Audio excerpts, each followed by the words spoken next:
Assalamu alaikum wa rahmatullahi wa وعليكم السلام barakatuh. وبركاته. Raconte-moi ta vie, s'il te plaît.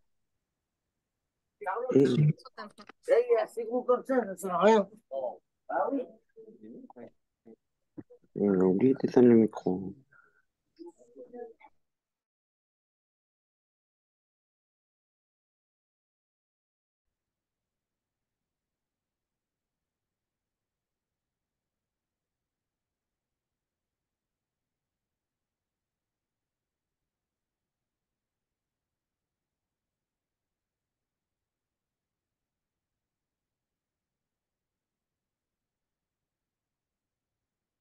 Alhamdulillahi wa kafa, wa salatu wa salamu ala nabiyil Mustafa, wa ala alihi wa ashabihi wa man walah, amma ba'd.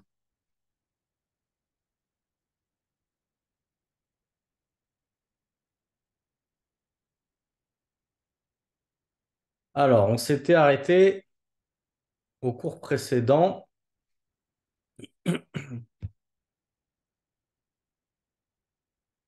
sur Ad-Du'a comme faisant partie des causes du salut.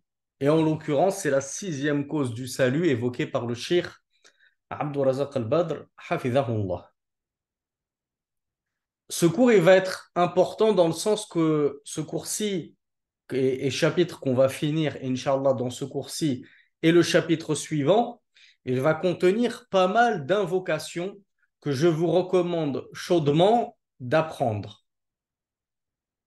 Donc, on va essayer de les lire lentement pour que vous ayez le temps de les transcrire, au moins le début, pour que vous puissiez ensuite les chercher sur Internet pour les retranscrire au complet. Et donc, je vous enjoins bien sûr de les apprendre en arabe. Les doigts, ça se lit en arabe. Même si on ne comprend pas la langue arabe, on les lit en arabe et on essaye dans notre tête de comprendre ce qu'on est en train de raconter en regardant à côté la traduction. Ensuite, en le faisant une fois, deux fois, trois fois, on finit par faire la traduction instantanément dans sa tête, comme je vous l'ai déjà expliqué.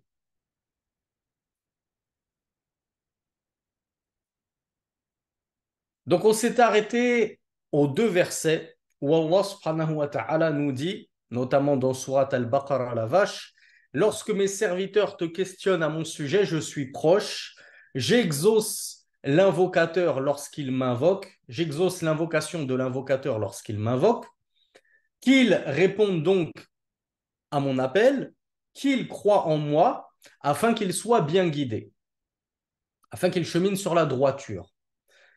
Et Allah subhanahu wa ta'ala nous dit également dans Sourate le Pardonneur, verset 60, et votre Seigneur a dit, invoquez-moi, je vous exaucerai. Donc on avait clôturé le cours dernier là-dessus. Le Cheikh Abdul Razak al-Badr nous dit donc que quiconque souhaite pour lui-même le salut, qu'il multiplie l'invocation d'Allah subhanahu wa ta'ala. Car il y a en cela, car l'invocation d'Allah subhanahu wa ta'ala renferme tout le bien. Qu'il invoque donc Allah, qu'il invoque donc Al-Thabat, qu'il invoque Allah pour Al-Thabat. Ça, c'est un mot important. Savez-vous ce que signifie Al-Thabat? Donc, je reconnais la racine Thabata, Yathbutu, Huwa Thabitun. Alors, je vois que Abdou Samir sait ce que c'est, iPhone également, Fantôme aussi. Donc, il y a déjà quelques frères qui savent ce que c'est qu'Athabat. Alors, il y a Simple Débutant qui nous dit la droiture, je tente. C'est pas exactement ça. Athabat, c'est plutôt, comme me l'ont dit les trois personnes précédentes, le raffermissement, le maintien sur. Athabat, ça veut dire, oh Allah, je te demande de me maintenir sur cette droiture, de me maintenir sur le droit chemin, de me raffermir là-dessus. Qui parmi vous avait étudié avec nous notre modeste séminaire sur Tafsir, l'exégèse du Coran, en tout cas l'exégèse de quelques sourates du Coran, et plus particulièrement l'exégèse de Surat Al-Fatiha? Est-ce que ça vous fait penser à quelque chose, cette notion de thabat, de maintien? de raffermissement. Bravo Yazid. Est-ce que ça fait penser, voilà, bravo Amin, bravo Merdi, bravo Ibn F, bravo Marie, ça y est, tout le monde s'est remémoré ce qu'on avait dit. On disait, et Cheikh Abdurrazaq Al-Badr, hafizahullah, nous en parle, il nous dit dans le Coran, Allah subhanahu wa ta'ala nous ordonne de lui demander al-thabat, sans même que l'on ne s'en rende compte, sur le droit chemin. Alors, j'allais dire à votre avis, mais vous me l'avez déjà dit, puisque c'était ma question, à quoi ça vous fait penser? Séminaire tafsir de la Fatiha, Ihdina sirat al-mustaqim. Guide-nous sur le droit chemin. Donc, je pose la question à mes frères et sœurs qui n'avaient pas assisté à ce séminaire. Toi, tu demandes 17 fois par jour à Allah subhanahu wa ta'ala, normalement, hein, si tu fais partie des croyants qui font leurs prières, les 5 prières quotidiennes, tu as 17 unités de prière dans la journée et la nuit. Du coup, dans toutes les unités, il est obligatoire de lire Al-Fatiha comme tu le sais. Et dans la Fatiha, il y a le fameux verset « Guide-nous sur le droit chemin ». Alors qu'on est croyants, nous, on se dit le droit chemin, ça veut dire « Guide-nous sur le chemin de la foi, le chemin des croyants ». Mais nous, on est déjà croyants. Pourquoi est-ce qu'on devrait être guidé sur un chemin sur lequel nous cheminons déjà? Eh bien, nous avons expliqué que ça signifiait « Maintiens-nous ». Maintiens-nous sur le droit chemin sur lequel nous sommes en train de cheminer. Donc, al-thabat, c'est ça, c'est le raffermissement, la fermeté. Et en l'occurrence, ici, la doua qu'il convient de lire en permanence, même hors Coran, comme nous le dit Cheikh Abdurrazaq Al-Badr, c'est Ihdina sirat al-mustaqim. Voilà pourquoi le Cheikh nous dit wa a'zamu du'a ala al-itlaq ad-du'a alladhi fi fatihati al-kitab Ihdina sirat al-mustaqim ila nihayati as-sura fa inna Allah subhanahu wa ta'ala idha hada al-'abda ila siratihi fa innahu sayanju qat'an fi ad-dunya wal-akhirah. Alors le Cheikh Abdurrazaq Al-Badr hafizahullah, il nous dit que le serviteur, il convient qu'il invoque Allah subhanahu wa ta'ala pour al-thabat, donc la fermeté, le raffermissement sur sa voie. Il l'invoque également pour être sauvé contre la déviance. La déviance c'est quoi la déviance, mes frères et mes sœurs?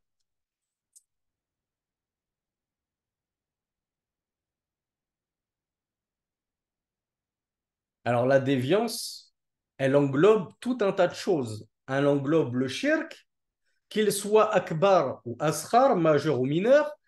Elle englobe les bid'ah, les innovations, les hérésies dans la croyance et dans la pratique religieuse, donc dans les rites et le culte. Et elle invoque et elle englobe également les péchés. Donc on demande à Allah subhanahu wa ta'ala de nous préserver de tout ceci. Et on invoque Allah subhanahu wa ta'ala pour faire partie des vertueux, pour qu'Allah subhanahu wa ta'ala nous parle de cette noble caractéristique qu'est la vertu.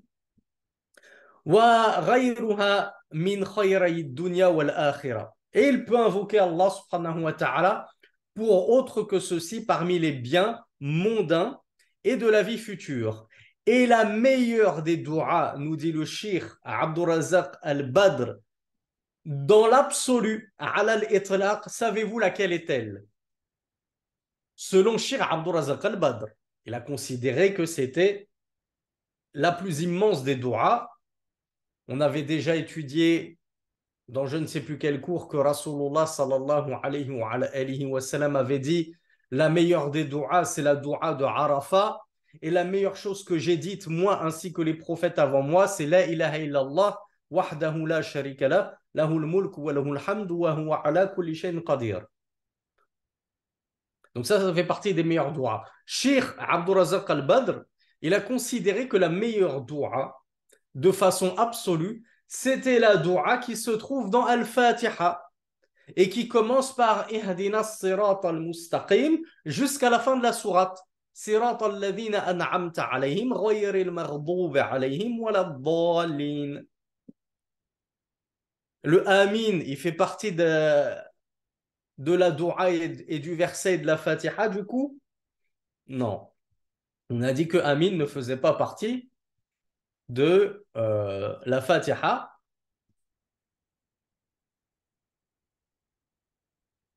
Du coup, il ne fait pas partie de cette doua. Maintenant, est-ce que c'est interdit de dire Amin quand on fait des douas? Non, c'est pas interdit de dire Amin quand on fait des douas. C'est pas interdit de répondre à l'imam qui nous fait des douas ou à un frère ou une sœur qui nous fait des douas, Amin.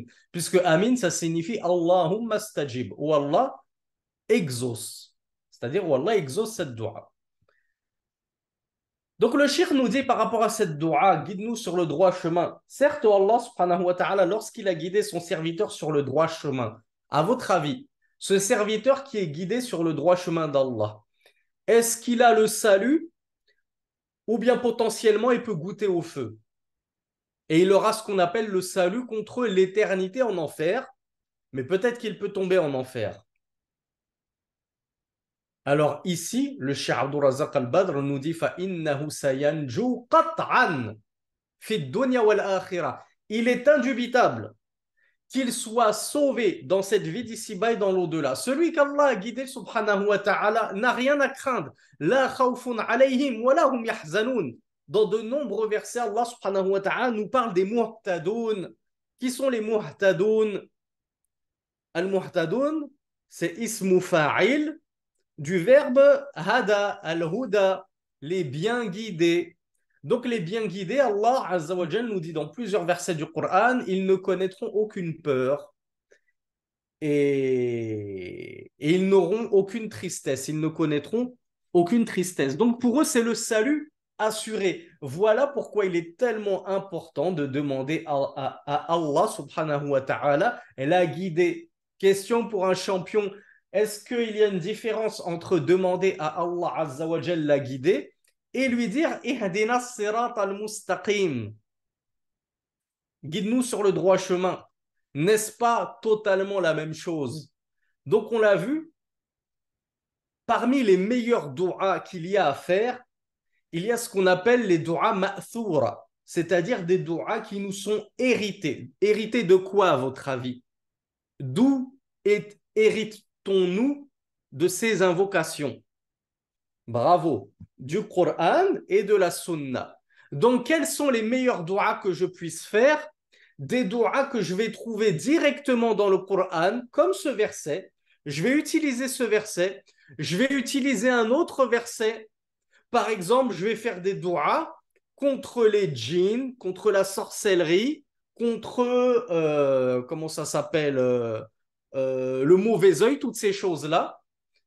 Quel meilleur dua que de lire Surat al-Ikhlas wal Falaq wal Nas. Donc je peux prendre des versets du Coran pour invoquer Allah subhanahu wa ta'ala avec A'udhu billah, قل أعوذ برب الناس ملك الناس إله الناس أعوذ برب الناس أعوذ بإله الناس أعوذ بملك الناس. Tout ça, c'est des doigts que je puise du Coran et pareil pour la Sunna. Ensuite, bien entendu que tu peux faire des doigts de ton propre chef, ce n'est pas exclu, mais elles seront moins importantes et moins puissantes et moins bénéfiques que des doigts directement hérités du Coran et de la Sunna. Donc le shir, Abdul Razak al-Badr, il y tient à cette doua Ihdina sirat al-mustaqim et il nous dit qu'elle est tellement importante qu'Allah subhanahu wa ta'ala a obligé son serviteur à la lire 17 fois par jour durant ses prières.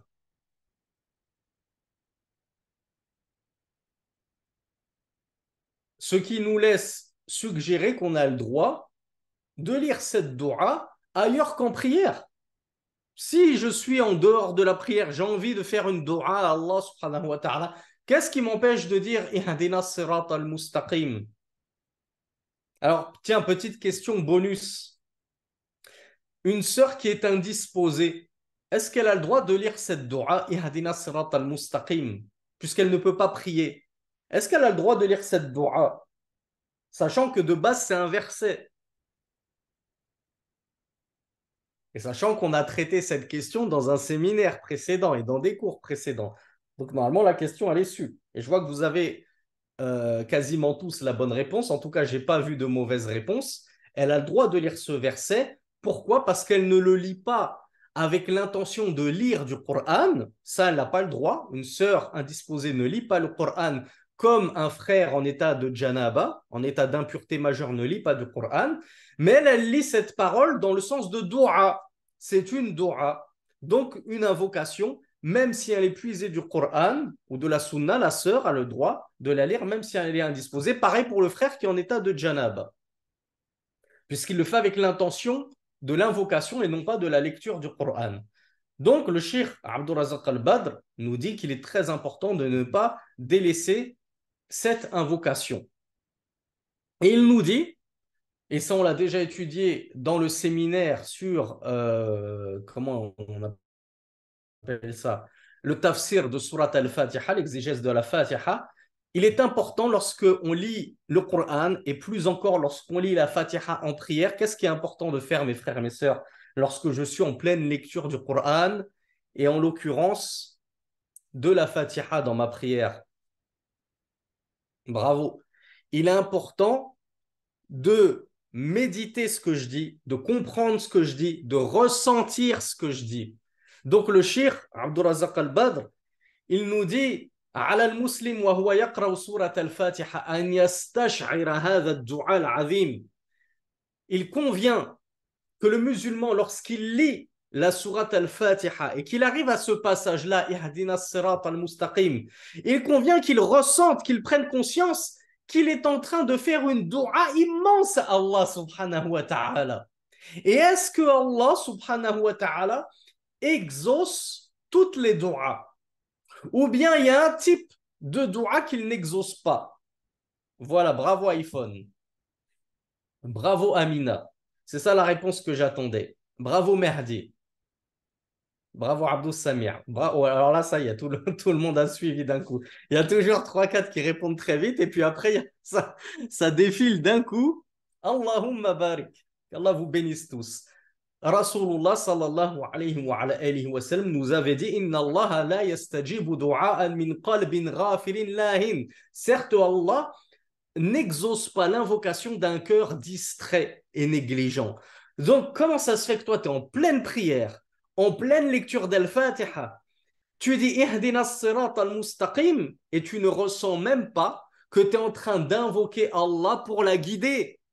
Et donc, conclusion, tu es en train d'invoquer Allah subhanahu wa ta'ala pour ton salut. Tu es en train de lui demander, l'air de rien, de te prémunir du châtiment de l'enfer. Parce que quiconque est guidé, est bien guidé par Allah subhanahu wa ta'ala, nous avons vu que c'était une prémunition contre le feu, contre même l'entrée dans le feu. Puisque tu n'y entreras jamais si tu as été bien guidé par Allah subhanahu wa ta'ala. Donc, comme il fait bien de nous le rappeler, notre cheikh bien-aimé Abdurrazaq al-Badr, hafizahullah, qu'on doit ressentir cette dua lorsqu'on arrive au passage d'Al-Fatiha. On doit savoir qu'on est en train d'invoquer Allah. On doit savoir qu'est-ce qu'on lui demande. Et on doit savoir on doit ressentir l'importance et l'immense mérite et l'immensité de cette dua, de cette invocation.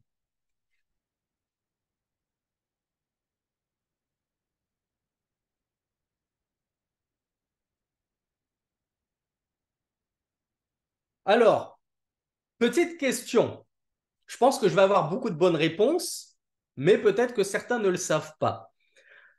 Concernant l'invocation d'Allah subhanahu wa ta'ala, réponse A, il est recommandé d'insister dans l'invocation, ou réponse B, il est détestable de trop insister dans l'invocation parce qu'Allah n'aime pas qu'on le contraigne, qu'on le force et donc qu'on insiste trop dans nos demandes.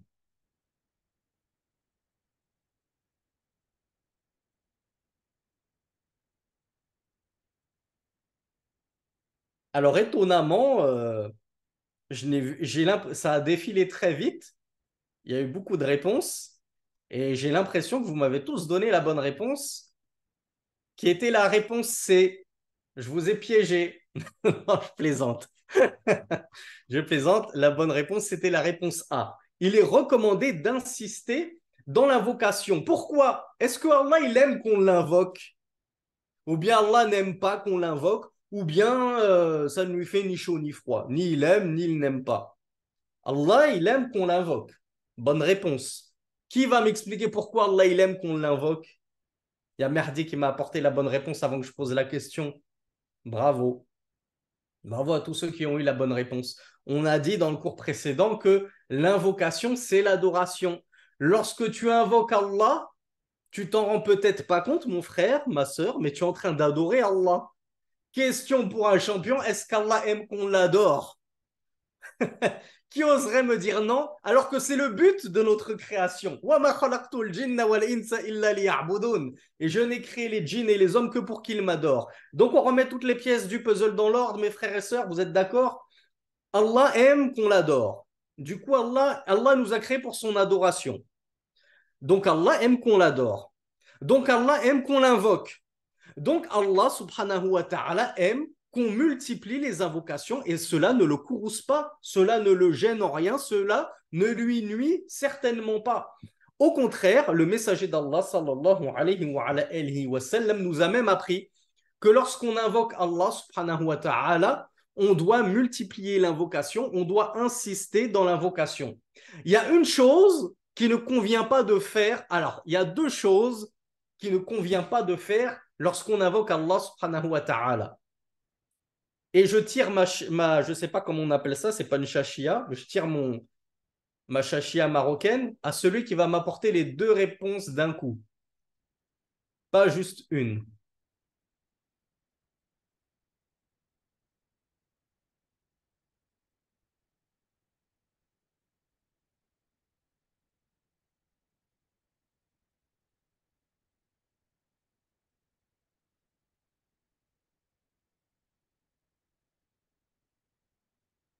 Alors Marie, elle chauffait grandement, mais c'est pas, je pense que c'est pas exactement ce qu'il fallait répondre.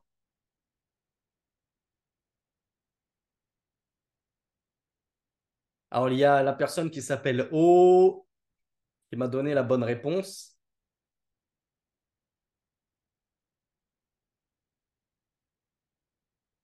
Alors, il y en a qui m'ont apporté plus que les deux réponses que j'attendais lorsqu'ils me disaient invoquer pour du haram, effectivement, mais ce n'est pas ce que j'avais en tête. Ce que j'avais en tête, c'était, premièrement, il ne faut pas dire Inch'Allah quand j'invoque Allah. On part du principe qu'on invoque pour quelque chose de halal, mes frères, mes sœurs. La question ne se pose même pas de me dire oui, il ne faut pas invoquer pour le haram, évidemment. Je pense qu'on est tous d'accord là-dessus. Mais il y a une chose que certains ne savent pas et que certains font, c'est de dire, et certains, lorsqu'ils invoquent en français, ils disent « Oh Allah, s'il te plaît ». « Oh Allah, s'il te plaît », ce qui se traduit par « Inchi'ta ». « Oh Allah, donne-moi une épouse, Inchi'ta ». « Oh Allah, donne-moi une épouse, s'il te plaît ». On ne dit pas « s'il te plaît, Allah », on ne dit pas « Inchi'ta ». Parce que comme on l'a vu, nul ne peut contraindre Allah subhanahu wa ta'ala. Donc de toute façon, qu'il lui plaise ou non de t'exaucer, c'est pas ton s'il te plaît qui y changera quoi que ce soit. Donc on doit être résolu et convaincu, comme nous l'a dit le messager d'Allah sallallahu alayhi wa sallam, lorsqu'on invoque Allah. Donc on invoque Allah subhanahu wa ta'ala avec fermeté et conviction en son exaucement. On ne doit pas douter, oh Allah, s'il te plaît, donne-moi ça. Je sais que je te demande beaucoup, je ne pense pas que tu vas m'exaucer, mais je tente. Non, il ne faut pas être comme ça. Quand tu invoques, tu dois être résolu et convaincu de l'exaucement, comme nous l'a dit le prophète sallallahu alayhi wa sallam. Et la deuxième chose que j'attendais, mes frères, mes sœurs, c'est qu'on doit insister certes dans la doua, mais il ne faut pas être, comment on appelle ça, il ne faut pas être empressé, il ne faut pas être impatient, pardon, merci, c'est le terme que je cherchais. Il ne faut pas être impatient dans le sens, moi je ne comprends pas, moi ça fait une semaine que 17 fois par jour, je demande une femme pieuse à Allah dans chacune de mes soujouds, et elle n'est toujours pas tombée du ciel. Je ne l'ai toujours pas trouvée dans la cheminée, ma petite Ouri. Mais subhanallah, il ne faut pas t'impatienter. Allah te la donnera quand il l'aura décrété et au moment qui te sera le plus bénéfique pour toi, sois-en sûr. Parce qu'Allah sait et vous ne savez pas. Wallahu ya'lamu antum la ta'lamun. Et Allah Azza wa Jal sait exactement à quel moment cette chose que tu lui demandes sera un bien pour toi. Il se peut, comme j'en ai déjà parlé dans un séminaire, je crois, sur les causes de l'augmentation de la foi, que tu cherches absolument à te marier, alors que ce n'est pas le bon moment pour toi, parce que ça te serait plus nuisible qu'autre chose, mais toi, tu ne le sais pas encore. Mais c'est Allah qui est clément et miséricordieux envers toi en retardant cette demande-là au moment où tu seras le plus disposé à te marier. Et il se peut que pour toi, ce soit un bien le mariage, mais il se peut que pour la femme que tu auras épousée, ce sera un poids. Pourquoi? Parce que tu seras un jeune étudiant qui n'a pas les moyens de lui payer un toit. Donc, tu vas obliger cette femme à vivre chez ta mère et avec sa belle-mère, ça va être des histoires tous les jours, etc. Donc, cette sœur-là, ce n'était pas un bien de se marier tout de suite avec toi. Donc, voilà pourquoi Allah Azza wa Jal peut retarder l'exaucement de ton invocation. Donc, lorsqu'on invoque, on doit être résolu, convaincu et on ne doit pas être impatient. Et on ne doit pas dire j'ai invoqué, mais Allah ne m'a pas répondu. Et comme on l'a vu dans des cours précédents, il se peut même que Allah Azza wa Jal ne t'exauce jamais. Mais sache que si Allah ne t'exauce pas dans cette dunya, c'est parce qu'il te veut un bien bien plus grand, fil akhira, dans la vie future.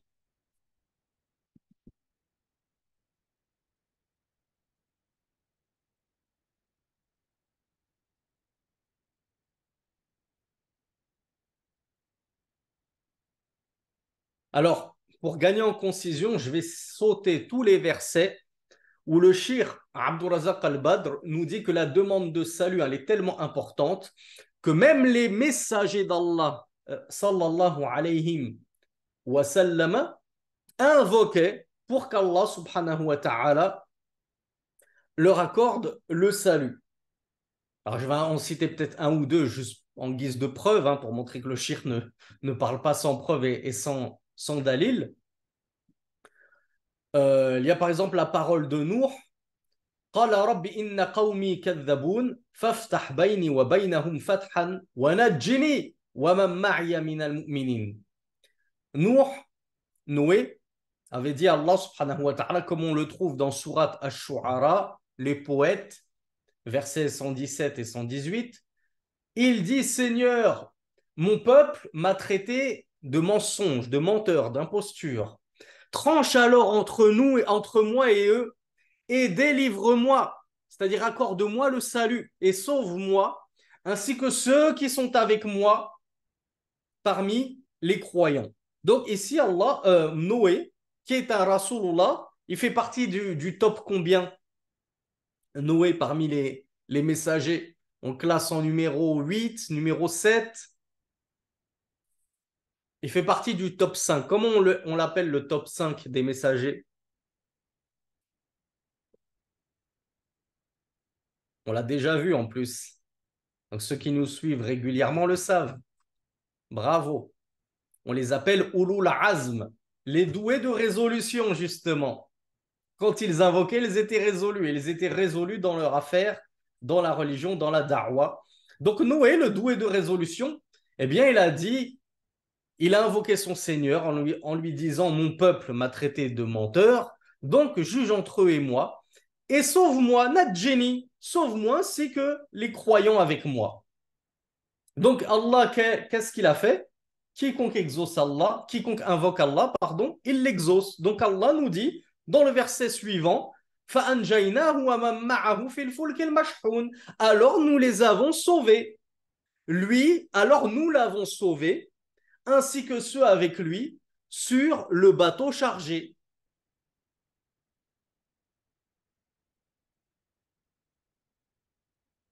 L'autre, pareil, l'autre avait invoqué le salut d'Allah subhanahu wa ta'ala. Rabbi najjini wa ahli mimma ya'malun.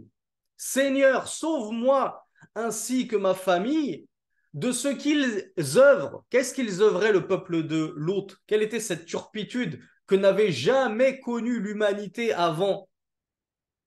L'homosexualité. Alors l'autre a invoqué son Seigneur lui a répondu. Nous l'avons alors sauvé, lui et toute sa famille, sauf sa femme, comme on le sait. Ça, c'est toujours dans Surat al-Shu'ara, les poètes, verset 169 et 170. Donc, je vous ai dit, on va sauter les versets. C'est juste pour illustrer que même les plus grands messagers demandaient à Allah subhanahu wa ta'ala le salut, de les sauver. Est-ce que nous, est-ce que nous, on va, comment dire, nous passer de cela et nous priver de cela en pensant qu'on n'en a pas besoin? Subhanallah.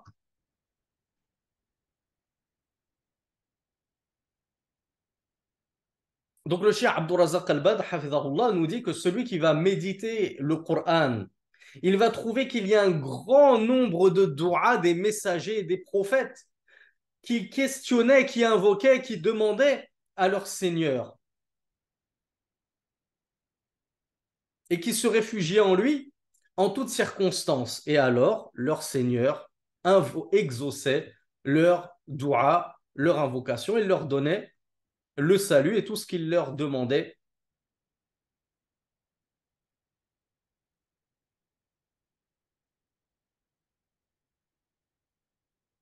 Et le cheikh de nous rappeler que Allah subhanahu wa ta'ala la yukhayyibu abdan da'ahu. Allah subhanahu wa ta'ala ne décevra pas un serviteur qui l'invoque. Donc comme on l'a vu dans le cours d'hier, tout ce qu'on a à faire, c'est quoi? Invoquer Allah subhanahu wa ta'ala. Est-ce qu'il y a plus simple que cela? Tout ce qui t'est demandé, Akhi, c'est d'invoquer Allah subhanahu wa ta'ala. Et tu peux l'invoquer autant que tu veux. Multiplie l'invocation abondamment. Demande-lui tout ce dont tu as besoin. Tu as besoin d'une femme, demande-lui. Qu'est-ce que tu vas aller t'inscrire sur muslimet.com ou je sais pas quoi et tous ces sites de rencontres? Demande directement à Allah, il va te la donner ta femme, t'inquiète pas. Elle te viendra de là où tu ne t'attendais même pas. Oui, je sais, ça fait 2 ans que tu galères, 3 ans que tu galères. On est passé par là, nous aussi, qu'est-ce que tu crois? Tu crois qu'on s'est tous mariés à 18 ans? Nous aussi, on a galéré comme ça pendant des années. Mais Allah nous a donné cette perle précieuse qu'on lui demandait au meilleur moment. Moi, je me serais marié avant, je me serais cassé les dents. Je me serais marié avec celle que je voulais avant de rencontrer ma femme, j'aurais été malheureux. Alhamdulillah, c'est après coup que tu te rends compte à quel point Allah subhanahu wa ta'ala est le meilleur des organisateurs. Wa mudabbir al-umur. C'est celui qui connaît le mieux ce qui sied à tes besoins. Donc, patiente, Akhi, ça viendra. Ça vous fait penser à quoi le fait que Allah subhanahu wa ta'ala ne déçoit pas un serviteur qui l'invoque? Est-ce que ça vous fait penser à un hadith prophétique où Rasulullah nous parle de lever les mains dans les douas? Ça vous dit quelque chose?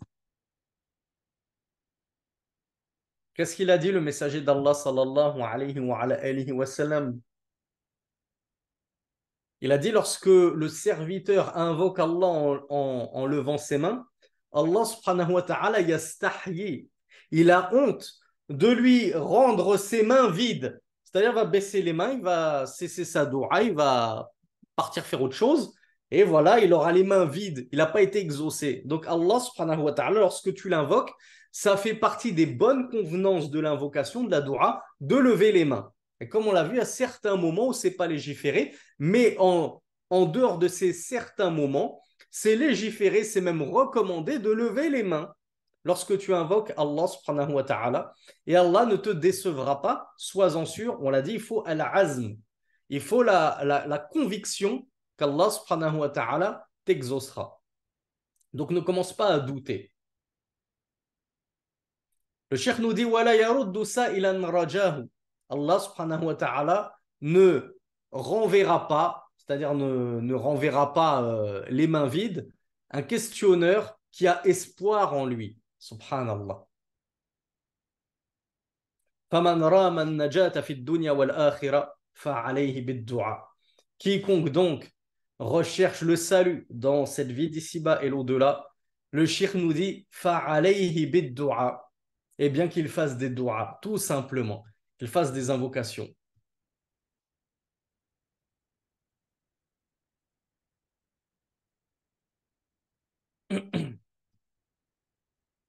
Alors, est-ce que vous avez tous sorti votre feuille de papier, votre stylo, ou bien ce qui serait encore plus pratique pour ceux qui ne sont pas sur Zoom, directement sur leur téléphone, c'est de sortir leur téléphone pour enregistrer la doua que je vais vous lire. Comme ça, ensuite, à tête reposée, vous la recopiez tranquillement en phonétique, en arabe si vous savez écrire en arabe, parce que là on va lire quelques doigts importantes. D'après Al-Bara ibn Azib, radiallahu anhu, le messager d'Allah sallallahu alayhi wa sallam a dit إذا أتيت مضجعك فتوضأ وضوءك للصلاة ثم اضطجع على شقك الأيمن ثم قل. Lorsque tu vas te rendre à ton lit, fais tes ablutions. Donc, première condition avant de faire cette dua, tu dois faire tes ablutions, les ablutions que tu fais pour la prière. Puis, repose-toi sur le flanc droit. Donc, je ne me mets pas sur le ventre, certainement pas. Je ne me mets pas sur le dos, je ne me mets pas sur le côté gauche. Tu t'allonges sur ton flanc droit. Donc, tu fais déjà ces deux choses-là. Et après avoir fait tes ablutions et t'être étendu sur ton flanc droit, lorsque tu vas gagner ton lit, dis cette dua. Je vais la lire doucement pour ceux qui écrivent, mais je ne pourrais pas la répéter à l'infini. Allahumma aslamtu wajhi ilayka. Ô Seigneur, je soumets ma face à toi. Wa fawwadtu amri ilayka. Et je te confie mon affaire. Wa alja'tu dhahri ilayka. Et je réfugie mon dos auprès de toi. C'est-à-dire que je me réfugie auprès de toi. Raghbatan wa rahbatan ilayka. Par espoir en toi et crainte de toi. La malja'a wa la manja minka illa ilayk. Il n'y a point de salut contre toi, si ce n'est auprès de toi. Allahumma amantu bi kitabika alladhi anzalta. Wallah, j'ai cru en le livre que tu as fait descendre. Wa bi nabiyyika alladhi arsalta. Et en ton prophète que tu as envoyé. Donc je la répète en une seule fois maintenant. Allahumma aslamtu wajhi ilayka wa fawwadtu amri ilayka wa alja'tu dhahri ilayka raghbatan wa rahbatan ilayka la malja'a wa la manja minka illa ilayka. Allahumma amantu bi kitabika alladhi anzalta wa bi nabiyyika alladhi arsalta. Après cette dua, qu'est-ce qu'il a dit le messager d'Allah sallallahu alayhi wa sallam? Il a dit فَإِن مُتَّ مِن لَيْلَتِكَ فَأَنْتَ عَلَى الْفِطْرَةِ وَاجْعَلْهُنَّ آخِرَ مَا تَتَكَلَّمُ بِهِ. Rasulullah a dit si tu meurs cette nuit-là, après avoir fait tout ceci, alors tu meurs sur la fitra, la saine nature, cette saine nature sur laquelle Allah subhanahu wa ta'ala nous a tous créés. Et fais que ce soit les dernières paroles que tu prononces. C'est-à-dire, fais qu'avant de dormir, voilà, tu as envie de discuter un peu avec ta femme, discute avec ta femme, mais fais que la dernière parole que tu prononces avant de t'endormir et de fermer les yeux, ce soit cette belle dua-là, que vous pourrez retrouver pour ceux qui veulent la référence et la source, dans Al-Bukhari, numéro 247, et dans Muslim, numéro 2710. Un point, je vais vous apporter une faïda que je pense beaucoup ne connaissent pas. C'est une faïda très importante qui explique pourquoi on ne peut pas réciter des douas en français. Enfin, dans le sens, on ne peut pas. Pourquoi on ne peut pas remplacer les douas obligatoires, comme par exemple des douas dans la prière, et on ne peut pas changer certains mots à notre guise. C'est-à-dire que les douas obligatoires, certaines paroles, certaines douas, par exemple salatul istikhara, il y a une doua à faire. Pourquoi je ne peux pas faire salatul istikhara en français? Comme me le dit ma mère, Allah il comprend toutes les langues, pourquoi tu me casses la tête à m'obliger à apprendre des trucs pas possibles en arabe? Ma mère, elle est française, non arabophone. Pareil pour Ayat al-Kursi. Elle me dit, Allah, il comprend toutes les langues, moi, je le récite en français. Non, non, ma chère maman, ça ne se récite pas en français. Ayat al-Kursi, il a été révélé en arabe. C'est la langue du Coran. En français, c'est pas la parole d'Allah. Le verset du repose-pied, en français, c'est la parole de Hamidullah ou d'un autre traducteur. Allah Azza wa Jal, il ne l'a pas dit en français, ni en flamand, ni en italien, ni en rien du tout. Il l'a dit en arabe. Donc, à partir du moment où tu le dis et que tu le répètes et que tu le lis autrement qu'en arabe tel qu'il a été révélé, ce n'est pas la parole d'Allah subhanahu wa ta'ala. Eh bien, c'est pareil pour les doigts. C'est important d'être scrupuleux dans les doigts. On a un compagnon à qui Rasulullah sallallahu alayhi wa sallam lui a appris cette doua. Et au lieu de dire Amantu bi kitabika alladhi anzalta wa bi nabiyyika alladhi arsalta, savez-vous ce que le compagnon a dit? Au lieu de dire j'ai cru en ton livre que tu as fait descendre et en ton prophète que tu as envoyé, savez-vous ce que le compagnon a dit?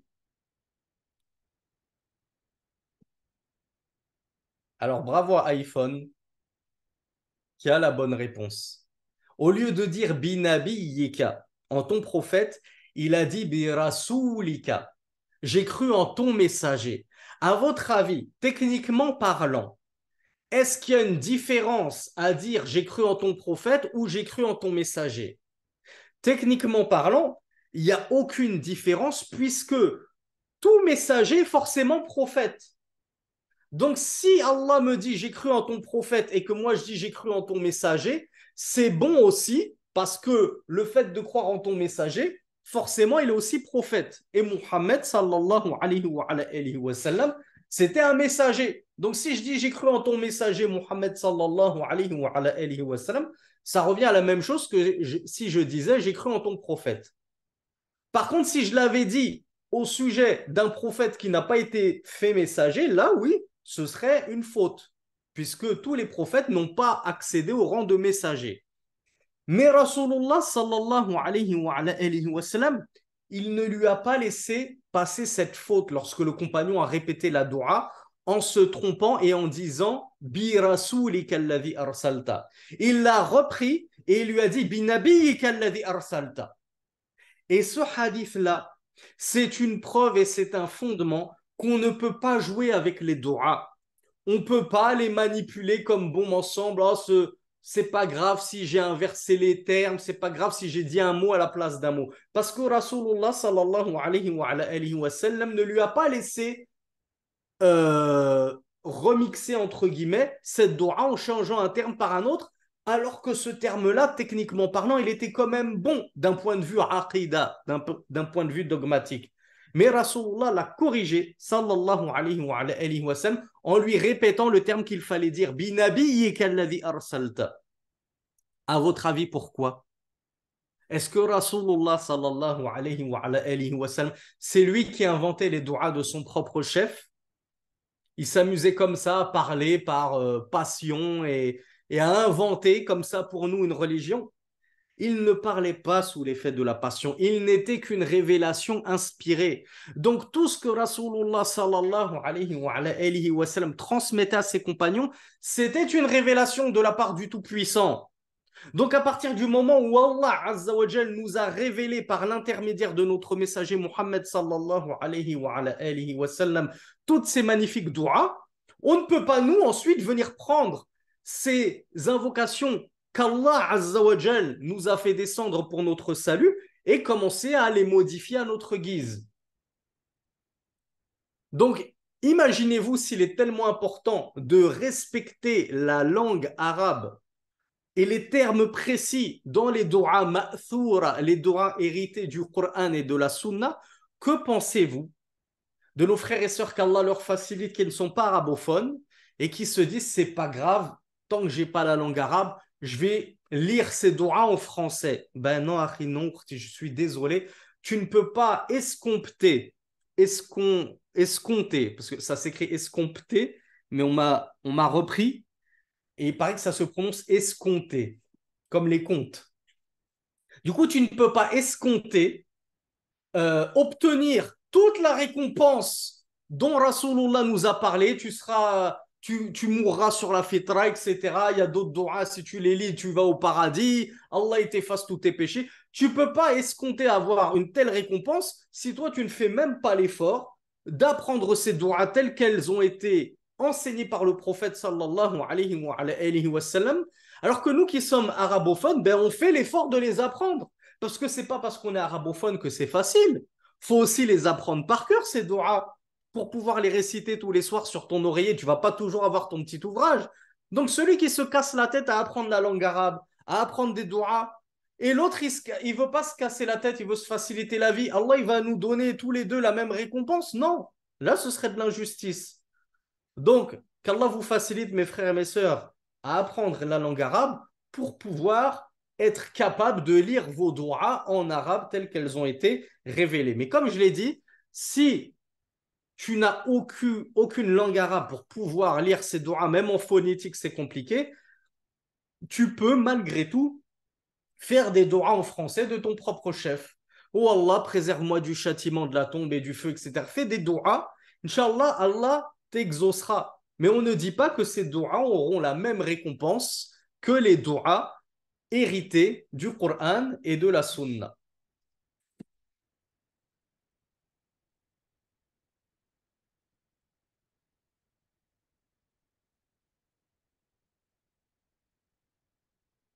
Alors, on a un petit peu de temps pour enchaîner avec la 7e cause du salut, qui est mulazamatu tawbati wal istighfar. Et vous allez voir que la transition dans ce livre de Cheikh Abdul Razak al-Badr, elle est incroyable. Il a tout fait, il a enchaîné les chapitres avec un brio incroyable. Hein. Allahumma barik, n'est pas savant qui veut, n'est pas auteur qui veut. Du coup, il a vraiment enchaîné avec brio les sous-chapitres de son livre, puisque juste après l'invocation, qu'est-ce qui arrive? La taouba et l'istighfar. Donc, 7e cause, c'est le repentir et la demande de pardon. Les textes du Coran et de la Sunna sont nombreux dans l'éclaircissement des mérites du repentir et de l'istighfar, nous dit le shir Abdul Razak al-Badr. Et ces deux-là, ces deux causes-là, la tauba et l'istighfar, induisent, sont une cause immense, nous dit le shir, du salut au jour de la résurrection. Et c'est pourquoi c'est pourquoi le noble compagnon Ali ibn Abi Talib radiyallahu anhu avait dit Ajibtu liman yahlik wan najatu ma'ahu. Qila wa ma hiya? Qala al-istighfar. Ali ibn Abi Talib radiyallahu anhu avait dit je suis étonné de quelqu'un qui périt, c'est-à-dire qu'il a péri, il n'a pas obtenu le salut, alors qu'il avait le salut avec lui, c'est-à-dire alors qu'il avait accès au salut, le salut était à sa disposition. Et pourtant, il a péri, il ne s'est pas sauvé du feu. On lui a demandé comment ça, comment est-il possible de périr alors que tu as le salut à ta disposition? Ben, à votre avis, qu'est-ce qu'il a répondu Ali ibn Abi Talib? C'est justement le titre de ce 7e sous-chapitre. Il a répondu al-istighfar, la demande de pardon. Comment veux-tu périr et ne pas être sauvé si tu demandes constamment pardon à Allah subhanahu wa ta'ala? Tu ne peux pas périr logiquement. Voilà pourquoi le messager d'Allah sallallahu alayhi wa sallam nous avait nous avait dit un hadith qu'on a évoqué il y a quelques cours. À votre avis, quel est ce hadith très court que nous avons évoqué et dans lesquels il y aurait un indicateur de ce fameux istighfar? Et ça, vous allez voir que ça fait partie de la science, de l'intelligence, de la sagacité des savants. Nous, on a lu ce hadith il y a quelques cours, on en a extrait une ou deux faïdas et on n'a même pas vu passer la faïda sur al-istighfar. Alors, bravo à Mehdi qui l'a trouvé, bravo à Amin.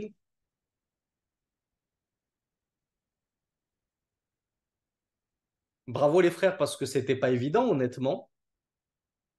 Bravo Camille, bravo CD, bravo Sana. Allahumma barik, je suis très impressionné.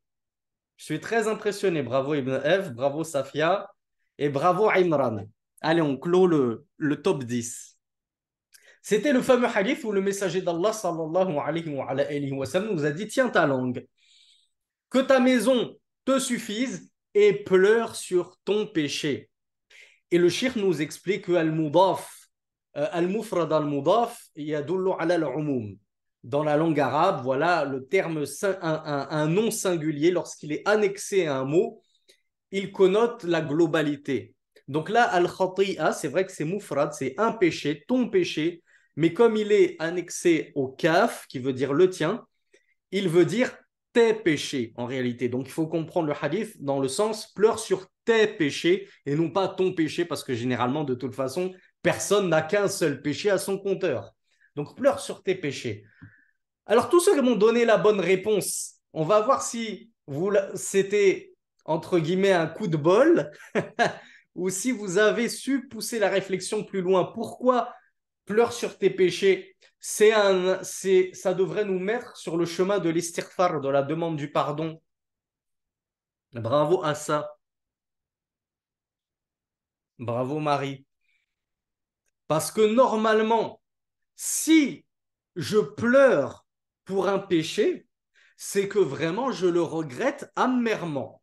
Parce que déjà que quand parfois je demande pardon à Allah pour mes péchés, ou plutôt la plupart du temps, on va pas se mentir, la plupart du temps je dis astaghfirullah machinalement quand je pêche et j'en pleure pas. Mais certaines fois, j'ai tellement regretté mon péché, j'ai tellement demandé pardon à Allah que j'en suis venu à pleurer. Ben, là, tu te dis, si tu es carrément arrivé à pleurer sur ton péché, c'est que vraiment tu étais sincère dans tes regrets. Donc, lorsque le prophète nous dit pleure sur tes péchés, entre guillemets, ça veut dire en amont, demande pardon pour tes péchés. A fortiori, à plus forte raison, celui qui pleure sur ses péchés a au préalable demandé pardon. Et il a tellement demandé pardon avec sincérité qu'il a fini par en pleurer. Et qu'Allah subhanahu wa ta'ala fasse qu'on arrive au moins une fois dans notre vie à pleurer sur nos péchés. Vous allez voir comme ça fait du bien et comme ça soulage.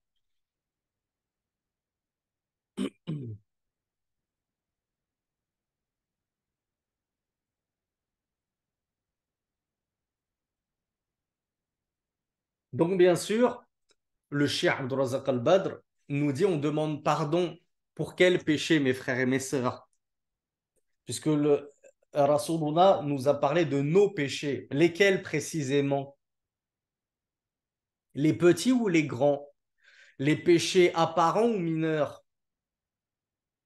Ah, j'ai bien fait de poser cette question piège.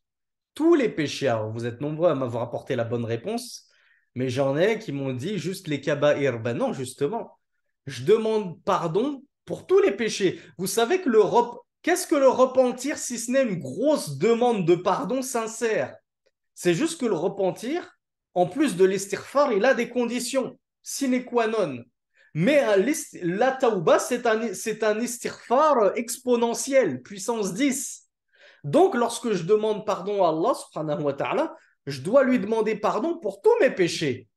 Les petits et les grands, bien sûr. Pourquoi je vais demander pardon que pour les grands péchés ou que pour les petits? Si je pêche, je dois demander pardon à Allah, subhanahu wa ta'ala. Et je dois lui demander pardon pour les péchés apparents et les péchés cachés, même ceux que je fais en secret dans ma chambre. Donc je demande bien pardon à Allah subhanahu wa ta'ala pour tous mes péchés. Et c'est pourquoi le messager d'Allah sallallahu alayhi wa sallam avait dit cette dua que vous allez m'écrire avec interro surprise au cours prochain, insha'Allah ta'ala. Donc, vous l'écrivez ou vous l'enregistrez avec votre smartphone. Celle-là, elle est plus courte que la précédente. Il disait dans son soujoud, dans sa prosternation en prière, Allahumma khfir li dhambi kullahu diqqahu wa jillahu wa awwalahu wa akhirahu وعلانيته وسره. Le hadith, il est rapporté par Muslim, numéro 483. Donc, hadith authentique, rapporté par Muslim dans son Sahih, numéro 483. Je ne sais pas ce que j'ai dit précédemment, 483. Donc, je le relis en une seule fois. Allahumma khfir li dhanbi kullah, diqqahu wa jillahu, wa awwalahu wa akhirahu, wa alaniyatahu wa sirrahu. Ce qui veut dire, Wallah, pardonne-moi tous mes péchés. Parce que c'est dhanbi kullah, donc tous mes péchés. Les fins, c'est-à-dire les tout petits, et les apparents, les gros. Les premiers et les derniers. Les apparents et les cachés. Donc on voit que Rasulullah sallallahu alayhi wa sallam nous a enjoint à ce qu'on lise dans nos soujouds, dans nos prosternations, cette dua pour nous repentir, pour demander le pardon de tous nos péchés.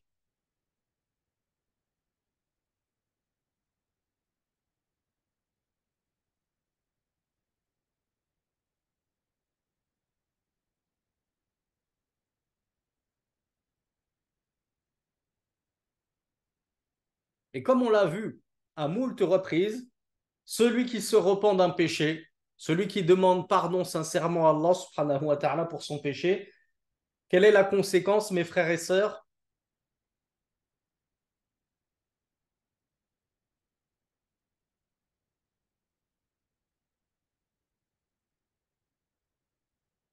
Voilà, bravo.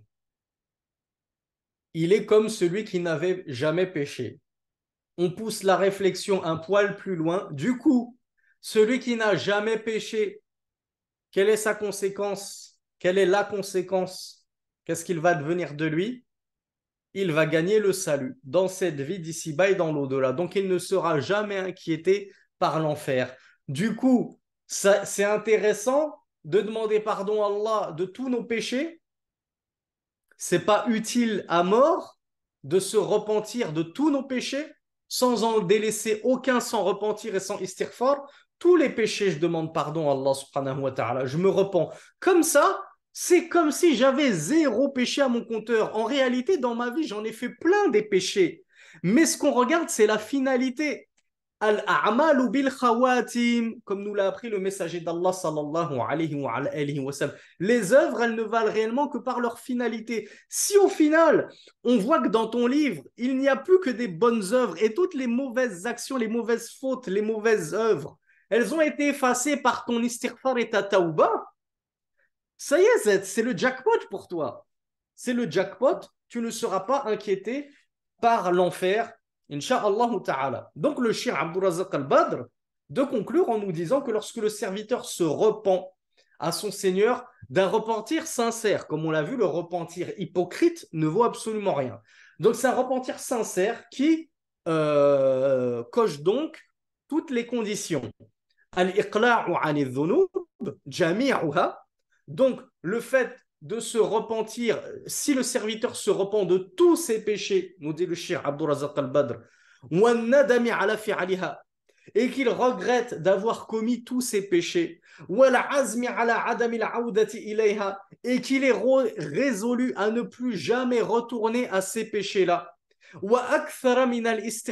et qu'il multiplie les demandes de pardon à Allah subhanahu wa ta'ala, qu'est-ce qu'il nous dit le Cheikh? فَإِنَّ اللَّهَ سَيُنْجِيهِ في الدنيا والآخرة كما قال الله سبحانه وتعالى وما كان الله ليعذبهم وأنت فيهم وما كان الله معذبهم وهم يستغفرون, comme dans Surat Al-Anfal verset 33. Donc le cheikh nous dit, celui qui va concrétiser toutes les conditions du repentir et se repentir de tous ses péchés majeurs et mineurs, et il fait beaucoup d'istighfar, eh bien certes Allah le sauvera dans la vie d'ici-bas et l'au-delà. Tel qu'Allah Azza wa Jal nous le dit dans le verset 33 de la sourate Les Butins, Al-Anfal. Allah subhanahu wa ta'ala nous dit, et Allah n'est pas tel à les châtier alors que tu es parmi eux. Il s'adresse au messager d'Allah sallallahu alayhi wa sallam. Et Allah n'est pas tel à les châtier alors qu'il lui demande pardon. Ça, c'est la preuve du shirk pour nous montrer que lorsqu'on demande sincèrement pardon à Allah subhanahu wa ta'ala pour notre péché, Allah ne nous châtiera pas pour ce péché-là. Et on a vu le pendant prophétique de ce verset, qui est la parole du messager d'Allah sallallahu alayhi wa sallam, At-ta'ibu bin adh-dhanb kaman la dhanba lahu. Celui qui se repent d'un péché est comme celui qui n'a jamais péché. Donc si tu te repens de tous tes péchés, comment veux-tu qu'Allah subhanahu wa ta'ala te plonge en enfer, puisqu'il aura au préalable déjà effacé tous tes péchés? Voilà pourquoi le shirk nous dit que le repentir et l'istighfar, la demande de pardon, font partie des causes du salut contre le châtiment de l'enfer. Et on termine avec 3 hadiths très rapidement parce que c'est bientôt l'heure du Maghrib chez vous. Le prophète sallallahu alayhi wa sallam a dit Touba liman wajada fi sahifatihi istighfaran kathiran. Bonne annonce, bonne nouvelle, bienheureux et celui qui trouvera dans son livre, c'est-à-dire le livre de ses comptes, beaucoup d'istighfar, beaucoup de demandes de pardon. C'est-à-dire que pour lui, c'est le jackpot. Bonne nouvelle à lui du paradis. Ce hadith, vous le trouverez dans les Sunan d'Ibn Majah, numéro 3818. Abu Huraira, radiallahu anhu, nous dit Sami'tu Rasulallah sallallahu alayhi wa ala alihi wa sallam yaqul والله إني لا أستغفر الله وأتوب إليه في اليوم أكثر من 70 مرة. Abu Huraira, il a dit, j'ai entendu le prophète sallallahu alayhi wa sallam dire par Allah, quand je vous dis que les salaf salih juraient beaucoup et qu'on se moque de moi par ignorance, par Allah, je demande certes pardon à Allah et je me repens à lui dans une journée plus de 70 fois. Nous a dit le messager d'Allah sallallahu alayhi wa sallam. Et certes, le messager d'Allah était le digne de confiance et le véridique. Il n'a pas besoin de jurer sur Allah pour qu'on le croie. Et pourtant, il a juré sur Allah subhanahu wa ta'ala qu'il demandait pardon 70 fois, plus de 70 fois, dans une version plus de 100 fois, alors qu'il était celui à qui Allah subhanahu wa ta'ala avait pardonné les péchés passés, présents et futurs. Alors que dire de nous? Si Rasulullah sallallahu alayhi wa sallam demandait autant pardon à Allah dans une seule journée, que dire de nous qui sommes des pécheurs constants sur les péchés? Et ce hadith, il est rapporté dans Bukhari, numéro 6307. Et enfin, le dernier hadith, c'est la parole d'Ibn Umar, radiallahu anhuma, qui avait dit In kunna lana'uddu li rasulillahi sallallahu alayhi wa alihi wa sallam fil majlis al-wahid mi'ata marra rabbi ighfirli wa tub alayya innaka anta at-tawwabur rahim. Alors on prend vite fait son crayon en dernière minute, on écrit cette petite doua avant la fin du cours. Ibn Umar a dit nous avons compté du messager d'Allah sallallahu alayhi wa sallam dans une seule assise 100 fois la parole Rabbi ighfirli, Seigneur pardonne-moi, comme ce qu'on dit entre les deux sajdas, Rabbi ighfirli wa tuba alayya, c'est-à-dire accepte mon repentir. Innaka anta tawwabur rahim. Tu es certes le grand accueillant au repentir, le très miséricordieux. Rabbi ighfirli wa tub alayya innaka anta tawwabur rahim.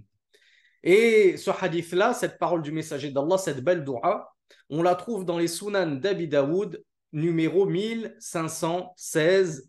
Et ainsi se termine le cours d'aujourd'hui sur les duas, sur al-istighfar, la demande de pardon, et sur at-tawba. Je vous donne rendez-vous à demain pour la 8e cause du salut. هذا والله أعلم وصل اللهم على نبينا محمد سبحانك اللهم وبحمدك أشهد أن لا إله إلا أنت أستغفرك وأتوب إليك وآخر دعوانا أن الحمد لله رب العالمين والصلاة والسلام عليكم ورحمة الله وبركاته.